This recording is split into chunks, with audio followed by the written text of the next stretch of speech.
SMADCon is the Southeast's most collaborative social media conference and is coming back here to Charleston this summer. In this edition of Quintin's Close-Ups, I sit down with the CEO of SMADCon, Robert David Weeks. And be sure to download the free Quintin's Close-Ups app in your Apple or Google Play stores. Robert David Weeks, it's so good to see you. Quintin, it's great to see you too. I appreciate it. You know, I was in a car ride with Bob Silo yesterday, and we were talking about your upcoming event, SMADCon. Oh my gosh, fantastic. Yeah, indeed it is. And a lot of people don't know this, but you are a seasoned entrepreneur with experience in music, events, and digital media. So tell me, why SMADCon? Well, first, before getting involved with SMADCon, definitely talking a little bit about my entrepreneurial journey, kind of can bring it all to light. So with entrepreneurship, started in college, so I was a DJ.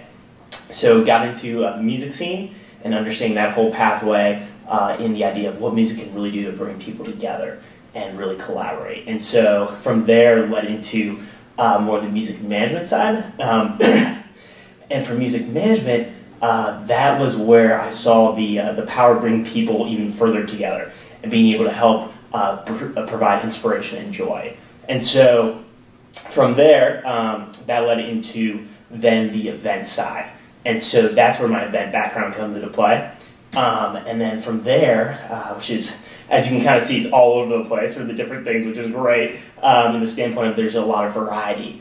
So from events, I was really intrigued with social media.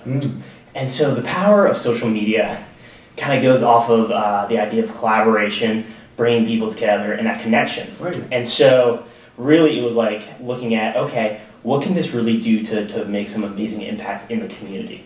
And so I actually got into social media by trying to create a social media network, which is fascinating to try to do that when you don't have a tech background. Okay. So that for me was realizing that there's a lot of lessons I've learned in understanding how to create something that you may not have experience in. And so I was like, well, why not I take the experience of my events background and incorporate what I'm so interested in and passionate about with social media and that connection, because that falls in line with everything that I've done in my entrepreneurial journey of bringing people together and collaborating. And that's where the inspiration of SMADCon came into play.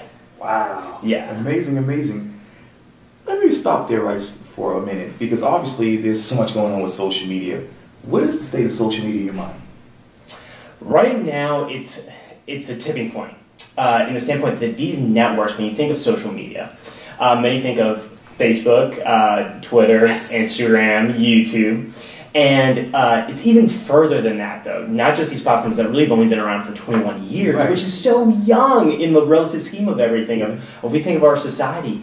And with that, there comes great opportunity because it's so young, but there's also great responsibility as well. And so with that, we really define social media as the ability to share and communicate instantaneously with each other on the internet. And that goes on multiple realms. And really that is for us seeing that there is a need for balance now with social media and being able to provide support. And so through the conference, not only are we talking about how to create the best opportunity for positive impact if it's in your personal life, your business, organization, or community, but it's also understanding with that comes the need for balance with this new form of communication. And we want to provide those opportunities to learn, to be able to allow attendees to really get a grasp of like what is truly social media? What does that really represent? So that's what we want to bring with this event. Where is that balance? So it's key. So with balance, it comes back to especially our cell phone. Oh yes. It plays a big part in our lives, and being willing sometimes to let it go and take that time to disconnect, as we would say. And it's hard because we've started the idea of how our body works and the chemicals and dopamine and having a cell phone, seeing those notifications. It's exciting, also stressful. Yes. and there's a lot that's involved with it that's still so new. And it's just realizing, okay, well, why not take the time to, not have to, let's say if we're having a conversation and the message comes up, like, let's not even think about that. Let's have a genuine conversation, work on the relationships. And that is something that right now is in that tipping point of social media work, because it brings those connections together and really allows people to build those relationships. But at the same time, we can't get consumed by the technology, and especially by our phones, is a key thing. let me get back to SMAGCon and the numbers. 3,500 people are expected to attend, 76 speakers, a couple of them I've interviewed for Quintin's Close-Ups, 115 workshops and activities, 56 exhibitors, and one life-changing experience. So what experience do you want people to walk away from when they attend SMAGCon? So it's going to vary because everyone's always different and so unique. And so it goes back to what our mission is all about, which is the positive impact. And so however that looks for someone, if it's in their personal life when they're coming in, the business, the organization, or the community, it's going to be so different. And what we're trying to do is also create a cross-generational event where we want to allow someone to not be so intimidated by social media, because we have 3 different levels for someone to come and attend based on their development with social media. That's so important because it gets different perspectives, gets a little bit outside your circle of influence, so you can see what others are talking about, which can then inspire you and really provide some positive impact because you're getting those different perspectives. And so it's going to change. It's going to be always different for everyone. But what we're really excited about is to see what can happen when people come together from all different walks of life and backgrounds and see what amazing ideas can unfold. If you go back to the numbers, 3,500 expected to attend, 76 speakers, 115 workshop and activities, 50 exhibitors, one life-changing experience. What does SMAGCon mean to you? Gosh, great question on that one. SMAGCon, what it means to me is really coming back to the power of collaboration and community. That has been so instrumental in the success of the event thus far, was what the community can do to come together to really, it's been a collaborative, it's been that grassroots collaborative effort of making this a success within multiple communities. So not just in the Tri-County area, but also in the region, and even nationally and internationally, which has been amazing just to see the responses of those from across the world saying how excited they are for this event. Has sometimes brought tears to my eyes. And it's just incredible to see the power of collaboration and where people are willing to work together rather than against. And that is something that I feel SMAGCon really represents for me, is the power of working together. You know, when I interviewed Stanfield Gray, obviously last week before Dick South, he was a little frustrated many years ago when he went to a tech event in New York City. And I asked him, what's frustrating about technology, that is? So tell me, what is frustrating about social media in your mind?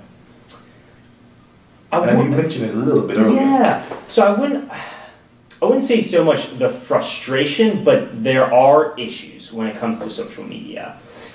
Because it comes back to there's immense power to be able to go and be able to, like, for example, we're doing this interview and someone from across the world can see this interview. And that can change someone's life right there, just seeing especially all the work that's been done. You know, a great example that I had was actually 3 days ago. I spoke to someone who was a college dropout, was interested in pursuing a career as a barber, but didn't know where to begin, had no real education, and met an individual that inspired him to be able to pursue it. And then he went on YouTube, and day in, almost close to the entire day, would just focus on YouTube videos and educate and be able to learn different skills and nuances. And what's amazing is now he has his own shop, and he's actually been inspired to be an instructor to create his own school and be able to teach others. And it all comes back to just, that's the power that social media can do. And a little bit of that frustration now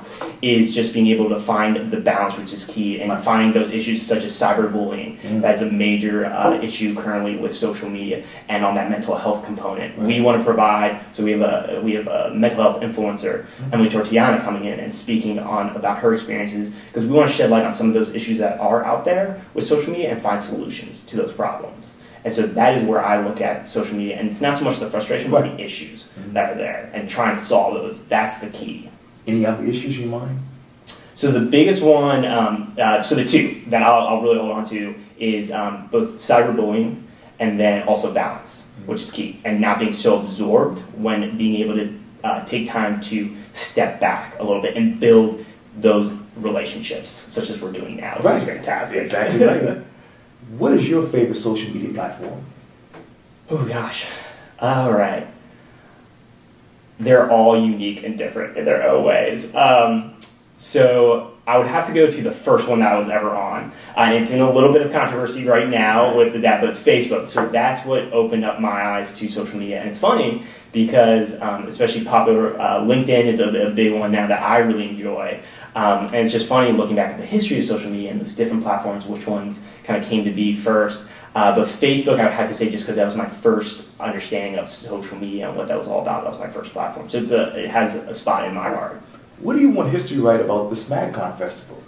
Conference, I should say. Yeah, so really that we look to provide solutions. That's the key, and providing inspiration for others to change their lives in a positive way when it comes to this form of communication and the tools that are out there. That is the biggest. And I talked to you earlier about the state of social media. In 5 to 10 years, what headline would you write about social media in your mind? That social media is where people can really create positive impact. That's the key. Yeah, that's awesome. Well, Robert David Weeks, thank you so much for your time. I really appreciate this. Thank you so much, Quintin. I appreciate it. Likewise, you're now my 1,001 interview. Woo! Love it! Bear Rally was my 1,000th interview yesterday. Oh my gosh, fantastic. I love it. Thank you very much. Yes, sir. Perfect. Yeah, man.